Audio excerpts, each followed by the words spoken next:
इस न्यूज के प्रायोजक हैं अपना घर शालीमार, एक घर हो सपनों का। कांग्रेस में टिकट वितरण को लेकर असंतोष बढ़ता जा रहा है। कांग्रेस नेता नरेंद्र मीणा का कहना है कि कांग्रेस में टिकट वितरण गलत तरीके से किया गया है।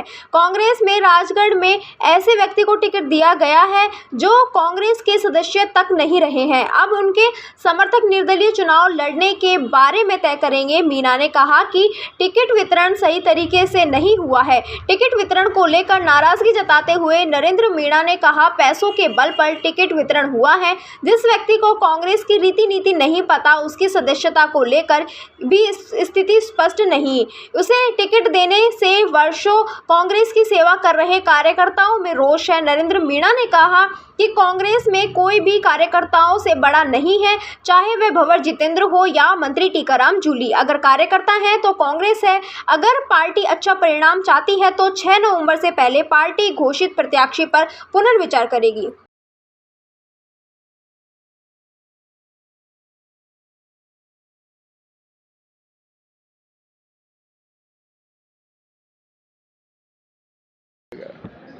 ऐसा है, विधानसभा 2023 में जो चुनाव होने जा रहे हैं उसको लेके जो टिकट वितरण हुआ उसको लेके आज हम सभी लोगों ने यहाँ, क्योंकि टिकट वितरण में जिस तरह से अभी खामियां देखने को मिली, जो कि राजगढ़ लक्ष्मणगढ़, चूँकि मैं भी रियाज़ कर रहा था और पर वहाँ देखा कि जो कार्यकर्ता जो पिछले 30-30, 32-32, 35, 40-40 साल से वहाँ काम कर रहे थे, उनको सबको दरकिनार करके एक ऐसे नौसिखिया कार्यकर्ता को, जिसको आए हुए भी एक मतलब मेरे का कहने का मतलब ये लग रहा है कि कांग्रेस की सदस्यता भी ली है कि नहीं ली उसने।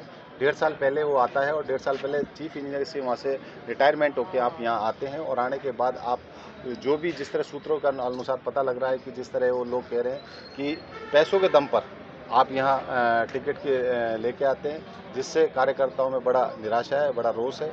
उसी को लेके आज हम सब लोगों ने एक बैठक आयोजित की थी। आप जूली और भंवर साहब के बहुत नज़दीकी माने जाते हैं, क्या कारण रहे? क्या इनका भी कहीं ना कहीं हाथ है आपका टिकट कटवाने में? देखो, ये चीज़ें तो मैं नहीं कहूँगा कि किसी का हाथ है कि कटवाने में, पर जिस तरह से टिकट दिया गया है वो गलत तरीके से दिया गया है। टिकट किसी कार्यकर्ता को देते हैं, चाहे भंवर साहब हो, चाहे जूली जी हो, या जो कोई भी हो, जिनका भी अगर इसमें अगर कोई रोल है, तो उनको अगर कार्यकर्ताओं की पहचान है, अगर कार्यकर्ताओं को आगे बढ़ाना है, कार्यकर्ता है तो ही कांग्रेस है और तो ही टीकाराम जूली है, तो ही भंवर साहब है। अगर कार्यकर्ता नहीं है, ना तो कांग्रेस है, ना टीकाराम जूली, ना भंवर साहब है। तो मेरा तो कहने का मतलब है, कार्यकर्ताओं को बढ़ावा मिलना चाहिए था। कार्यकर्ताओं की भावनाओं को ध्यान में रखते हुए ये हमारे इसमें फैसला करना चाहिए था। 2 बड़े नेता मीणा समाज के, एक जोरीलाल मीणा और एक नरेंद्र मीणा, दोनों अब खिलाफत के उतर आए हैं खिलाफत करने के लिए। क्या ऐसे में क्या लगता है कि कांग्रेस वहाँ जीत पाएगी? देखो, परिणाम तो अभी ये भविष्य तय करेगा और चूंकि मैं खिलाफत की बात नहीं कर रहा, मैं विरोध कर रहा हूँ उसका, क्योंकि अभी 6 तारीख तक नॉमिनेशन बढ़ने की डेट है और 6 तारीख तक उस पर विचार करने पार्टी कर सकती है और उनको विचार करना भी चाहिए कि जब अगर विरोध कोई कर रहा है, जो विधायक वर्तमान है वो विरोध कर रहा है और साथ में और भी कांग्रेस के जो कार्यकर्ता हैं जो वहाँ टिकट मांग रहे थे वो विरोध पर अगर आ रहे हैं और विरोध कहीं कर रहे हैं, तो किसी न किसी कारणवश कर रहे हैं। तो इसलिए मैं कहना चाहूँगा कि 6 तारीख से पूर्व इसको परिवर्तन करना चाहिए और अगर परिवर्तन नहीं करती तो पार्टी अगर उसमें कहीं गलत परिणाम होता है तो उसके ऊपर हमारी कहीं कोई जिम्मेदारी, अगर ऐसा कहीं वो लगाएं कि इससे पहले हम चाह रहे हैं कि कोई अच्छा परिणाम आए, उसके लिए पार्टी एक बार दोबारा इस पर विचार करे और इसको परिवर्तन। नाम की घोषणा हो चुकी है अब, क्योंकि संभव नहीं है कि नाम भी बदला जाए, तो ऐसे में आपकी क्या आगे की रणनीति क्या रहेगी? क्या निर्दलीय उतरेंगे? देखो, ऐसा है कि आप ये कह रहे हो नाम घोषणा हो चुकी है, बदले नहीं जाए। अब यहाँ एमपी का उदाहरण देखिए, भी 4 सीट पिछले 15 दिन देने के बाद, टिकट देने के बाद और प्रत्याशी प्रचार करने के बाद ही 15 दिन बाद उसको टिकटों को चारों को बदला गया। ऐसा नहीं है। अगर कार्यकर्ताओं की भावनाएं हैं और कार्यकर्ता को मजबूती यहाँ लानी है कांग्रेस में, और कांग्रेस को आगे भी लोकसभा चुनाव का आ रहा है उसमें भी हमें मजबूती दिखानी है, तो यहाँ कार्यकर्ताओं को मौका देना चाहिए, उस पर विचार करना चाहिए, मंथन करना चाहिए। और रही बात मेरे निर्णय की, जो निर्णय हमारे कांग्रेस के कार्यकर्ता जो बैठेंगे और एक जाजम पे जो सभी जनप्रतिनिधि है राजगढ़ लक्ष्मणगढ़, जो भी विचार होगा एक रूप से रहकर नहीं, जो भी विचार तय करेंगे उसके बाद आगे रणनीति तय करेंगे। क्या निर्दलीय लड़ेंगे फिर अगर आपको टिकट नहीं मिलता तो? अगर पार्टी ने ऐसा किया कि जिस तरह हमें विश्वास हो रहा है, कि हमें विश्वास है कि पहले तो पूर्व में ये परिवर्तन हो जाएगा और नहीं हुआ तो जो भी निर्णय कार्यकर्ता वहाँ का करेगा, कांग्रेस कार्यकर्ता, चाहे वो निर्दलीय कहेगा तो निर्दलीय चुनाव लड़ेंगे और कहेंगे पार्टी में भी नहीं रहना है तो पार्टी में नहीं रहेंगे, वो कार्यकर्ता तय करेगा। आपको टिकट नहीं मिला, क्या कारण मानते हैं?